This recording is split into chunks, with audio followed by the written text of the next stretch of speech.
আমাদের তো জানাজাই করতে দিতে চায় নাই। পুলিশ সারা মাঠ ঘেরাও করে রেখেছে। যারা মানে মানুষদের ঢুকতে দেয় না এবং যখন অনেক মানুষ হয়েছে তখন মানুষজন জানার পরে বলছে, "এক্ষুনি আপনারা চলে যান। যে যার বাড়িতে এক্ষুনি চলে যান।" এইভাবেই। আমি আপনার কাছে আমি সব ছবি পাঠাবো, সব ভিডিও পাঠাবো। আপনি দেখবেন। আপনি বলবেন। এই হলো অবস্থা। আল্লাহ মালিক। মুক্তিযোদ্ধা তার রাষ্ট্রীয় সম্মান পায় না, থানার ওসি মানুষকে বিদায় করতে চায়, ধর্মীয় ভাবেও দিতে পারে না, রাষ্ট্রীয় দায়িত্ব পরে ধর্মীয় ভাবেও দিতে পারে না। ওনারা বলে আমাদের উপরে প্রেশার আছে, আমরা সমস্যায় আছি। ওসি সাহেব বলেন, এসপি সাহেব বলেন যে ঊর্ধ্বতম জায়গা থেকে প্রেশার আছে। যতবারই যোগাযোগ করা হয়েছে তারা এইভাবেই কথা বলছে। কে ইয়েটা জানা যায় ইমামতি কে করেন? ইমামতি করেছেন আমাদেরই বাড়ির পাশে এক মাদ্রাসা আছে, বাগিবাড়ি মাদ্রাসা। আমার বাবার অত্যন্ত ঘনিষ্ঠ ভাজন উনি। বাগিবাড়ি মাদ্রাসার যে হুজুর উনি ইমামতি করেছেন। উনি সবসময় আর কি আমার বাবার কাছের মানুষ, সেই ইমামতি করেছেন। আরেকটা ব্যাপার, আমরা মারা যাওয়ার পরে আমাদের যেটা করা হয়, মৃতের ছেলে বা মৃতের পরিবারের পক্ষে কেউ কথা বলে ক্ষমা চায়। দেয় নেই আমাকে কথা বলতে, দেয়নি। তুমি কথা বলতে চাইছিলে? জি, চেয়েছিলাম, আমাকে দেওয়া হয়নি কথা বলতে। কে বাধা দিয়েছে এটা? বাধা দিয়েছে প্রশাসনিক ভাবেই বাধা দিয়েছে, আমাকে কথা বলতে দেওয়া হয়নি। বলছে আমাদের উপরে অনেক প্রেশার আছে, দুঃখিত আপনি কোনো কথা বলতে পারবেন না। জি। কোন জায়গায় ওনাকে কবর দেওয়া হয়? আমার দাদা আমাদের প্রত্যেক বাড়িতে আমার দাদার পাশে খবর দেওয়া হয়েছে। তোমার দাদার নামটা কি? এম এ মুজিদ। উনি তিনবার বাংলাদেশ সুপ্রিম কোর্টের প্রেসিডেন্ট ছিলেন। নাম করা advocate M A Mujid, advocate M A মুজিদ। তার পাশেই খবর দেওয়া হয়েছে সাথেই। তোমার দাদার কারণে কি তোমার বাবা আইন পেশায় এসেছিলেন? জি, জি। আমার দাদার কারণে আমার বাবা আইন পেশায় এসেছিলেন। আমার দাদা সবসময় চেয়েছেন যে উনি আইন পেশায় আসুক। আমার বাবা তো আইনজীবী ছিলেন এবং প্র্যাকটিসও করতেন। পরে রাজনীতির কারণে অনেক সময় একটু হয়ে গেছে। আপনারা তো জানেনই সবকিছু। আমরা যখন তোমার বাড়িতে যেতাম ধানমন্ডি, জি, প্রচুর আইনের বই ভর্তি একটা লাইব্রেরি ছিল জি, সেখানে। জি। প্লাস হচ্ছে উনি তো ছাত্রলীগ, যুবলীগের চেয়ারম্যানও ছিলেন। জি, যুবলীগের চেয়ারম্যান ছিলেন উনি। তখন অসহযোগ আন্দোলনের সময় যখন আর কি বিরোধী দল, তখন সে যুবলীগের চেয়ারম্যান ছিল। এবং সে আপনার ঘাতক দালাল নির্মূল কমিটির ওইটার সাথেও সংযুক্ত ছিল এবং প্রথম রাজাকারদের যে প্রথম বিচারের দাবি জাহানারা ইমামের সাথে, তার সাথেই একসাথেই তারা কাজ করেছেন সবসময়। ধন্যবাদ আপনাকে চাচা, আপনি আমার বাবার অনেক কাছে, আপনাকে ধন্যবাদ জানাই। সত্যি কথা বলতে আমি তো দেশের বাইরে, তো গত ৭-৮ দিন ধরেই তার ডেঙ্গু হয়েছিল। ডেঙ্গুর পরে তার যে চিকিৎসাটা দরকার, তার সুস্থতার জন্যে তার রেস্ট দরকার, তাকে দেখা দরকার। তো গত ৭-৮ দিন ধরেই আর কি তাকে বারবার কেরানীগঞ্জ থেকে পিজিতে পাঠানো হচ্ছিল। পিজি হাসপাতালে ওনাকে পাঠানো হলে ওনাকে ভর্তি করতেছিল না। আর ওখানে বারে ডিরেক্টর সাহেবকেও, আমার ২ বোন যারা ছিলেন ওনার সাথে সবসময় সর্বক্ষণ আমার আম্মা ছিলেন। তো ওনারা অনেক রিকোয়েস্ট করেছে। ভদ্রলোক, ওনার নাম ব্রিগেডিয়ার নোমান সাহেব। উনি অ্যাকচুয়ালি আমি জানি না কিভাবে উনি কোন দল করেন, কি করেন। উনি মানুষ নাকি আমার বাবাকে রাস্তায় ফেলে রাখছেন ৩ দিন ধরে। তাকে ভর্তি নেন নাই। তাকে বলছে সে রিকভার করছে। একবার জেলে পাঠায়, আবার পিজিতে আনে এই অবস্থায়। তারপরে জেলখানা থেকে রেফার করা হয়েছে ওনাকে শেষ মুহূর্তে আর কি। এটা হলো গতকালকে, যে তাকে ঢাকা মেডিকেল কলেজে রেফার করা হয়েছে। তো তখন প্রথমে যখন ঢাকা মেডিকেল কলেজে গেছেন উনি, তখন তাকে ওয়ার্ডে রাখছে, তাকে বেডও দিতে চায়নি। বলছে যে আপনারা যদি তাকে রাখেন, তাকে ফ্লোরে রাখতে হবে, এছাড়া উপায় নেই। তাকে হ্যান্ডকাপ পরাই রাখছে। আমার বাবা আমাকে বলছে যে শক্ত থাকো বাবা, ইনশাল্লাহ কিচ্ছু হবে না, ইনশাল্লাহ কিচ্ছু হবে না। এরপরে তাকে আইসিইউতে নিয়ে গেছে এবং সেখানেই সে মৃত্যুবরণ করেছে। সে আজকে ভোরবেলা মৃত্যুবরণ করেছে, আমাদের জানায় নাই, ডাক্তাররা কিচ্ছু জানায় নাই, খালি সকাল 8টার সময় আমার বড় বোনকে ফোন করে বলছে যে আপনারা আসেন, জরুরি দরকারি। তো আমার বাবা অনেক শক্ত একজন মানুষ, তার এইভাবে যাওয়ার কথা না। সে সে তখন যখনই তার জামিনের কথাও বলছি, আমরা সবসময় বলছি যে আমার নেত্রী লাশ অপরূপ, আমি আমি চাই না, আমি বেরোতে চাই না।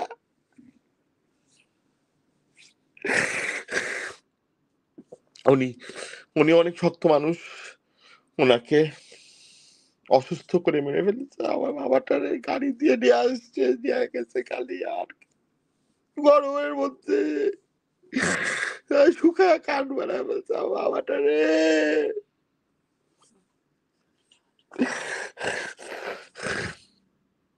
আল্লাহ ভরসা, আল্লাহর কাছে বিচার দিলাম, আপনাদের কাছে দাবি আল্লাহ বিচার করুক। আল্লাহ, আমি আর কিচ্ছু বলবো না, আল্লাহ বিচার করবে ইনশাল্লাহ। আপনি দোয়া করবেন আমার বাবার জন্য। তোমার বাবাকে যেদিন গ্রেফতার করা হয় তখন কি তুমি দেশে ছিলে? না, তখন দেশ ছিলাম না। আমি আগস্টের 30 তারিখে আমি দেশ থেকে বের হয়েছি। আগস্টের 30 তারিখে বিমানবন্দর দিয়ে বের হয়েছি। আমি তখন ছিলাম না দেশে, আমার বাবা ছিলেন। আমার বাবাকে যতবার বলা হয়েছে যে উনি কোথাও যাবেন নাকি, বলছে না আমার কোনো কিছু হারানোর নাই, আমি কোনো কিছু লুকায়ও নাই, আমার কোনো কিছু গোপন করার নাই। বাবা আমায় যদি ধরে নিয়ে যায় আমাকে ধরে নিয়ে যাক, আমার কোনো সমস্যা নেই। উনি বাসায় ছিলেন, বাসা থেকে অ্যারেস্ট হয়েছে উনি। ওনার শারীরিক গ্রেফতারের সময় কি কি শারীরিক সমস্যা ছিল গ্রেফতারের সময়? যখন গ্রেফতারের সময় কোনো সমস্যা ছিল না। আমার বাবা একজন সুস্থ মানুষ এবং সবল মানুষ, উনি হাসি খুশি হ্যাপি একজন মানুষ। সে কিভাবে এভাবে চলে গেল আমরা নিজেও জানি না। ব্যারিস্টার সুমন সাহেব, উনি আমার বাবার সাথে রুমমেট ছিল। আমার বাবা যখন আস্তে আস্তে অসুস্থ হয়ে পড়ে, উনি দেখভাল করতো আমার বাবাকে। আস্তে আস্তে নুয়ে পড়ছে আমার বাবাটারে এইভাবে টানা হেঁচড়া করতে করতে। ডেঙ্গুর পরে তার ডায়াবেটিস হাই ছিল, তাকে যদি একটু রেস্ট দেওয়া হইতো, একবার যদি অ্যাডমিশন নেওয়া হইতো, একবার যদি পিজিতে অ্যাডমিশন নিত, তাহলে আজকে আমাদের এই দিন দেখতে হয় না।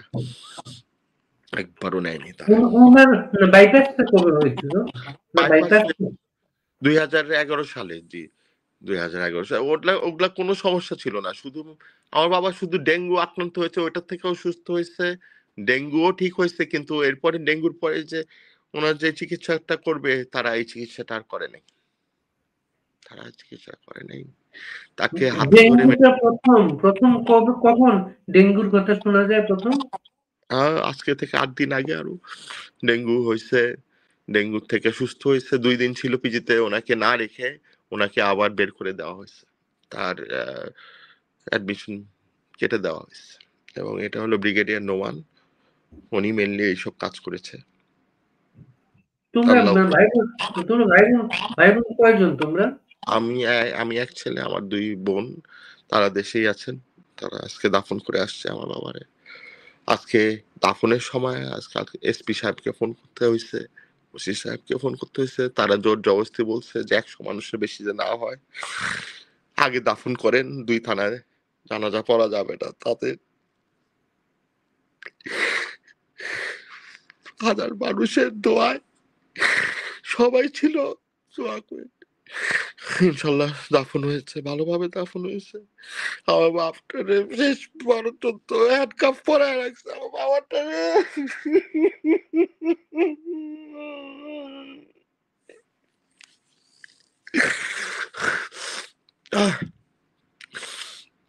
আপনারা দোয়া করেন, বাস আপনাদের কাছে দোয়া তুমি থাকবে। তুমি তুমি কখন খবর পাও তোমার বাবা নেই?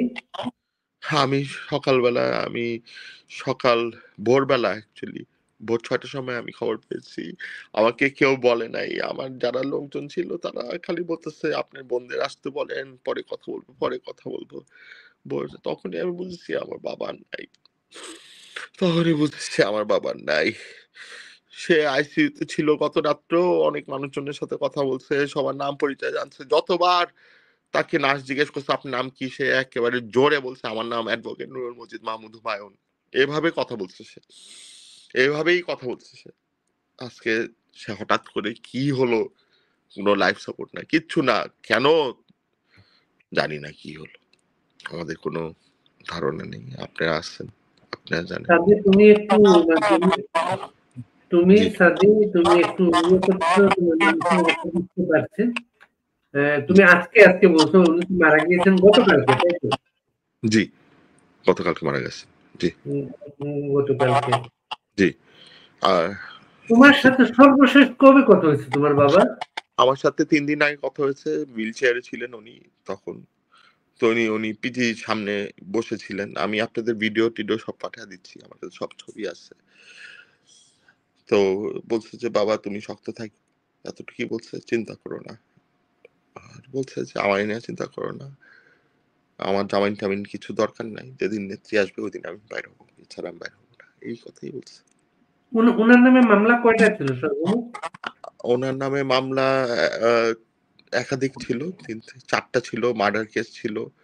তার নামে কোনো দুর্নীতি মামলা নাই, না আমার নামে কোনো দুর্নীতি মামলা আছে। তো যেগুলা মামলা সবই এগুলা বানাওয়ার, যেখানে সে জীবনে উপস্থিত ছিলেন না, জীবনে এই ব্যাপারে কথাও বলেন নাই।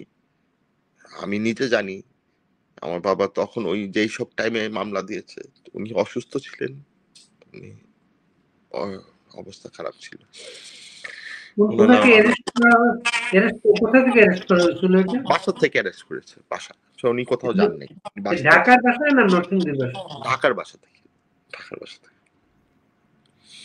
ওনাকে অনেকবার বলা হয়েছে উনি যাবেন নাকি কোথাও, উনি বলছে না বাবা আমার কোনো কিছু লুকানোর নাই, আমি কোথাও পালাবো না, কথাই বলছে সবসময়, এই কথাই বলছে, আমার কোনো কিছু লুকানোর নাই, আমার কি পাবে, আমার কি দেখবে, আমি কোথাও যাব না, এই বয়সে এই বলছে খালি।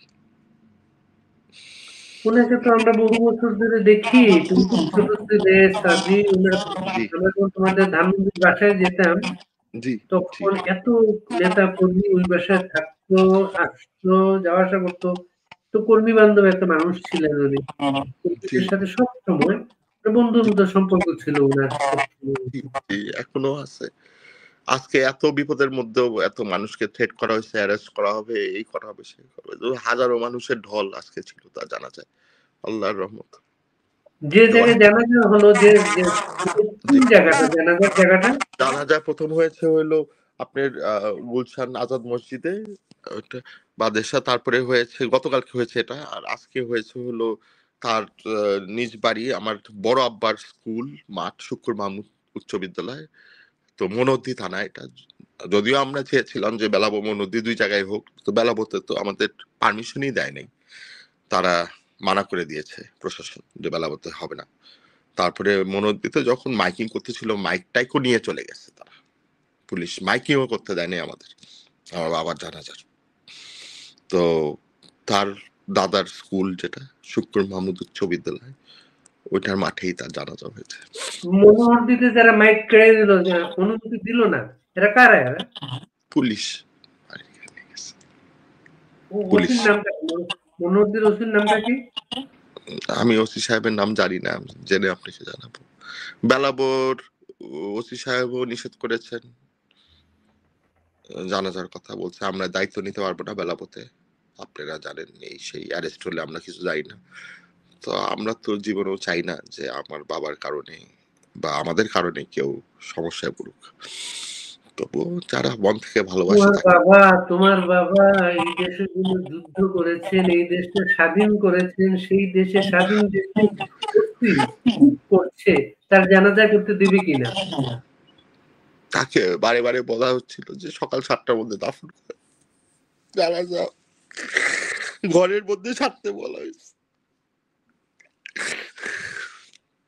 জানাজা ঘরের মধ্যে করতে বলা হয়েছিল? হ্যাঁ, নিজ বাড়িতে জানাজা ছোট করে করতে বলছে, 100 জনের বেশি মানুষ হতে পারবে না।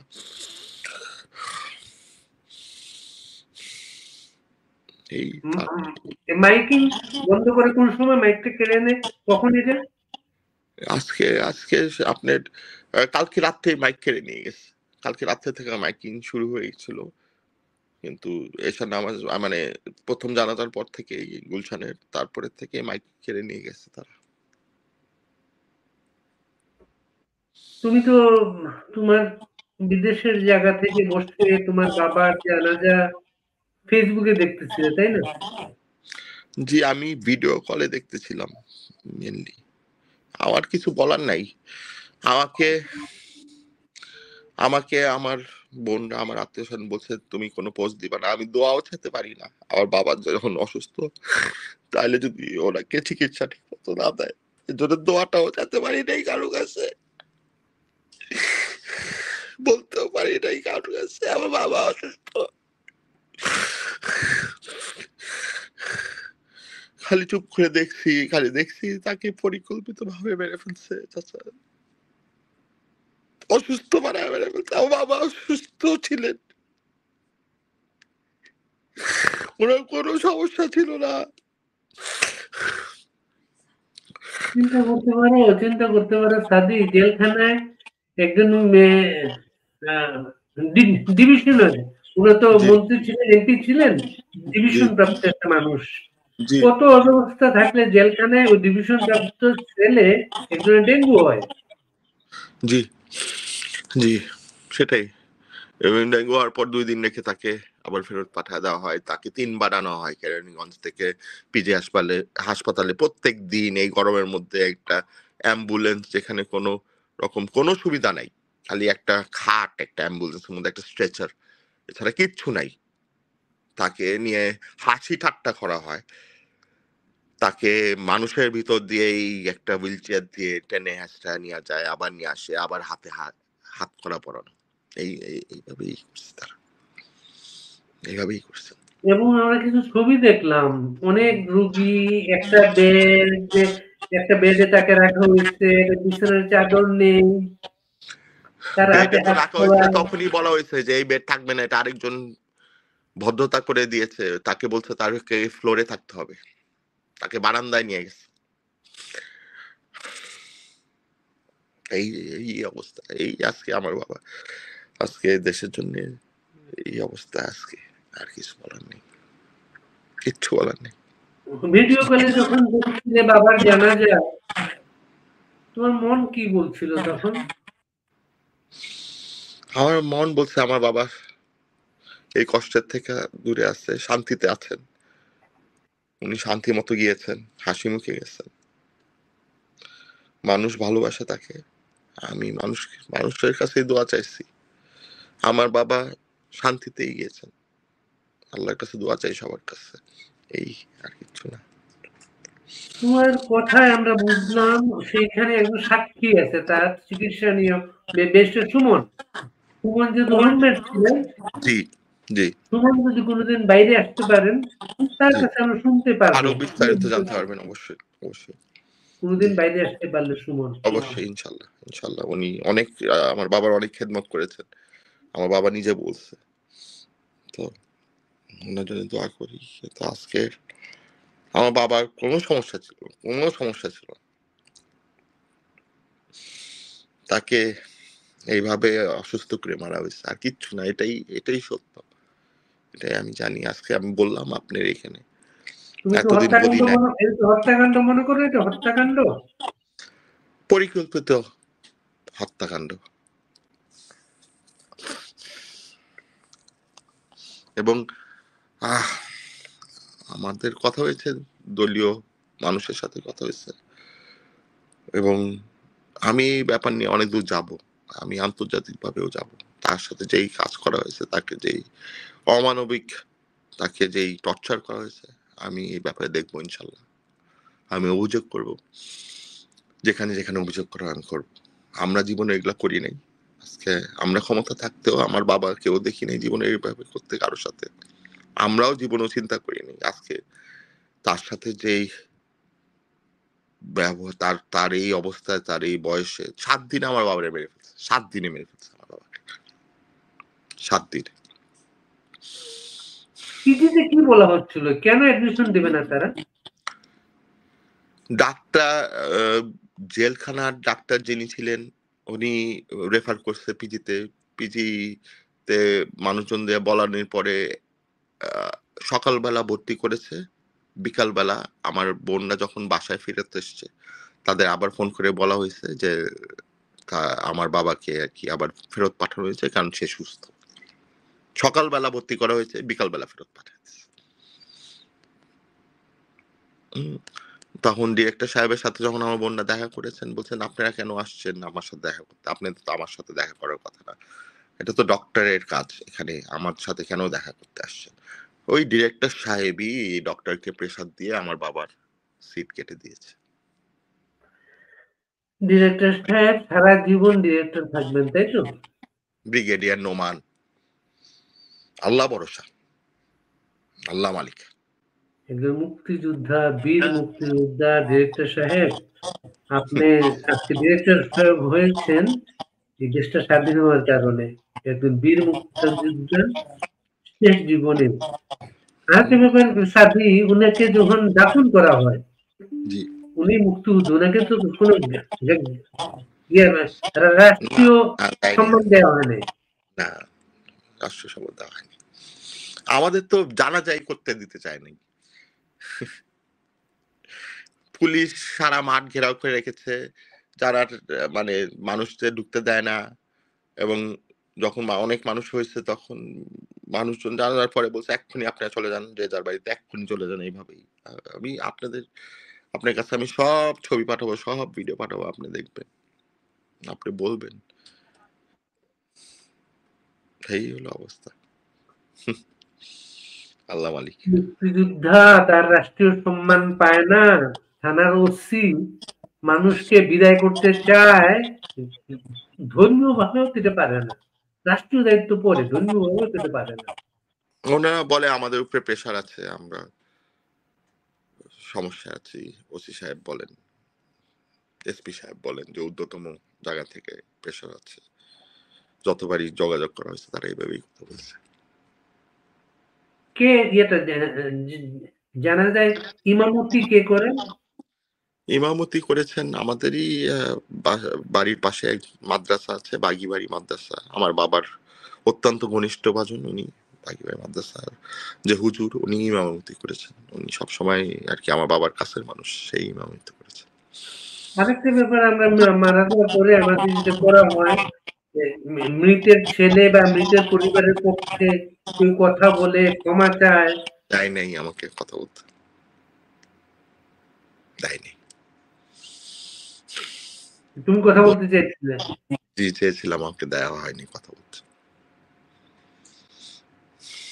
কে বাধা দিয়েছে এটা? বাধা দিয়েছে প্রশাসনিক ভাবেই বাধা দিয়েছে, আমাকে কথা বলতে দেওয়া হয়নি। বলছে আমাদের উপরে অনেক প্রেশার আছে, দুঃখিত আপনি কোনো কথা বলতে পারবেন না।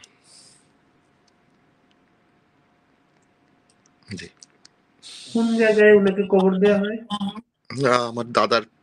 আমার দাদা আমাদের প্রত্যেক বাড়িতে আমার দাদার পাশে খবর দেওয়া হয়েছে। তোমার দাদার নামটা কি? এম এ মুজিদ। উনি তিনবার বাংলাদেশ সুপ্রিম কোর্টের প্রেসিডেন্ট ছিলেন। অ্যাডভোকেট এম এ মুজিদ, তার পাশেই খবর দেওয়া হয়েছে সাথেই। তোমার দাদার কারণে কি তোমার বাবা আইন পেশায় এসেছিলেন? জি জি, দাদার কারণে আমার বাবা আইন পেশায় এসেছিলেন। আমার দাদা সবসময় চেয়েছেন যে উনি আইন পেশায় আসুক। আমার বাবা তো আইনজীবী ছিলেন এবং প্র্যাকটিসও করতেন। পরে রাজনীতির কারণে অনেক সময় একটু হয়ে গেছে, আপনারা তো জানেনই সবকিছু। আমরা যখন তোমার বাড়িতে যেতাম ধানমন্ডি, জি প্রচুর আইনের বই ভর্তি একটা লাইব্রেরি ছিল। জি প্লাস হচ্ছে উনি তো ছাত্রলীগ, যুবলীগের চেয়ারম্যান ছিলেন। জি যুবলীগের চেয়ারম্যান ছিলেন উনি। তখন অসহযোগ আন্দোলনের সময় যখন আর কি বিরোধী দল, তখন সে যুবলীগের চেয়ারম্যান ছিল। এবং সে আপনার ঘাতক দালাল নির্মূল কমিটির ওইটার সাথেও সংযুক্ত ছিল এবং প্রথম রাজাকারদের যে প্রথম বিচারের দাবি জাহানারা ইমামের সাথে, তার সাথেই একসাথেই তারা কাজ করেছেন সবসময়। তখন সে যুবলীগের চেয়ারম্যান। আমাদের না অনেক সাংবাদিকের সাথে তার বন্ধুত্ব ছিল। জি, অনেক সাংবাদিক। জি। আমি ছোটবেলায় দেখেছি, আপনি কেউ দেখেছি। অনেক সাংবাদিকদের দেখেছি। আমার বাবা এত চিনেনি উনি কেমন মানুষ ছিলেন, কেমন মানুষ ছিলেন। তো আমি তো কালকে বলেছি যে একটা ঘটনা, আমি ওই সময় তোমাদের বাড়িতে ছিলাম, একটা মানুষ, বিপদগ্রস্ত মানুষ জি, আসলো, তোমার বাবা আমাকে সহ চলে গেলেন বেলা পথমন সেখানে জি, মানুষটাকে বের করার জন্য। জি। উনি উনি আহ ওকালতি করেছেন একমাত্র দলের জন্যই। যখনই দলের কেউ অ্যারেস্ট হতো বা কেসে পড়তো তখন উনি গিয়ে দাঁড়াতো তার কোর্টে। এছাড়া আমি দেখি নাই অন্য কোনো কারণ তার আর প্রয়োজন হয় নাই ওকালতি করার। সে একমাত্র মানুষের জন্যই করছে ওকালতি। যারা নির্যাতিত ছিল তাদের পক্ষেই দাঁড়াইছে সবসময়। সারা জীবনই। আমরা তোমাকে অনেকক্ষণ আটকে রেখেছি সাদি, যে মানসিক অবস্থা ভালো না। তুমি যদি এই সুযোগে জি, বাংলাদেশের মানুষের উদ্দেশ্যে তোমার নরসিংদী মনোহরদী বেলাবর মানুষের উদ্দেশ্যে কিছু বলতে চাও, বলতে পারো। জি। আমার বলার ১ম কথা হলো যে আমার বাবা যেহেতু নেই আর উনি তো মানুষের জন্য সবসময় করে গেছে এবং দল মত নির্বিশেষে করে গেছেন। আপনারা সবাই তার রুহুর মাগফিরাত করবেন এবং তার জন্য দোয়া করবেন। আজকে এই দিনে আমার মাও চলে গেছেন। ২ জন একদিনেই চলে গেছেন। ২ জনই একদিনে চলে গেছেন। ২ জনের জন্যই দোয়া করবেন। আর এছাড়া যে আজকে উনার সাথে যা করেছে এটা পরিকল্পিত ছিল এবং ভবিষ্যতে যে এরকম না হয় অন্য যারা বয়োজ্যেষ্ঠ মানুষ আছেন, নেতা-নেত্রী আছেন, তাদের সাথে যে না হয় আপনারা একটু মুখ খুলেন। আমার বাবাকে পরিকল্পিতভাবে হত্যা করা হয়েছে। আর কিছু না। তাকে অসুস্থ করে মারা হয়েছে। আমার বাবা সুস্থ মানুষ ছিল। আপনারা দোয়া করবেন যে আমি তার পথে এগিয়ে যেতে পারি। আমি মানুষের পাশে থাকতে পারি। মানুষের সাথে থাকতে পারি। এই আমার বলার আছে। আর কিছু বলার তো নেই। এই ধন্যবাদ। বিচার তুমি আন্তর্জাতিক অঙ্গনে পৌঁছে দেবে, বিচারের দাবিটা তুমি। জি, আমি অলরেডি করছি। আমার বোনদের সাথেও কথা হয়েছে। আমরা এই ব্যাপারে অলরেডি আমাদের নেত্রী আমাকে বলেছে যে, "তুমি এই ব্যাপারে পদক্ষেপ নাও। তুমি যেহেতু বিদেশে আছো, তুমি এই বিচারের দাবি চাও আন্তর্জাতিক মহলে এবং আমি এটা করব ইনশাআল্লাহ।" নেত্রীর সাথে কখন কথা হচ্ছে? নেত্রীর সাথে আমার বিকেলবেলা কথা হয়েছে। নেত্রী ফোন দিয়েছিলেন, নানক চাচা ফোন দিয়েছিলেন, নিখিল ভাই ফোন দিয়েছিলেন, সবাই ফোন দিয়েছে। নিক্সন ভাই ফোন দিয়েছিলেন, সবার সাথেই কথা হয়েছে। সবাই মর্মাহত। তো বলছে যে, "তুমি এই ব্যাপারে একটা পদক্ষেপ নাও।" ইনশাআল্লাহ আমি নিব। এতদিন কিছু বলতে পারিনি কারণ উনি অসুস্থ ছিলেন। মানুষ আমাকে ব্ল্যাকমেইল করছে। বলছে, "কিছু লেখেন না, কিছু বইলেন না, আপনার বাবার সিট থাকবে না, আপনার বাবার চিকিৎসা হবে না।" এখন তো আর সে নাই। আমি এখন চুপ থাকবো না। মানে ব্ল্যাকমেইল করার চেষ্টা হয়েছে। জি, জি, জি। এটাই। লিখলে ওনার ক্ষতি হবে। হ্যাঁ, অনেক ক্ষতি হবে। মানুষ জানবে, ওইটা নিয়ে আরো সমস্যা হবে। এইভাবে বলা হইছে আমাকে। সাদি, তোমার জি, প্রতি আমাদের সবার সমবেদনা, তোমাদের পরিবারের সবার প্রতি আমাদের সমবেদনা। জি, আমরা তোমার বাবার জন্য দোয়া করবো। আমরা তো আর কিছু করতে পারবো না।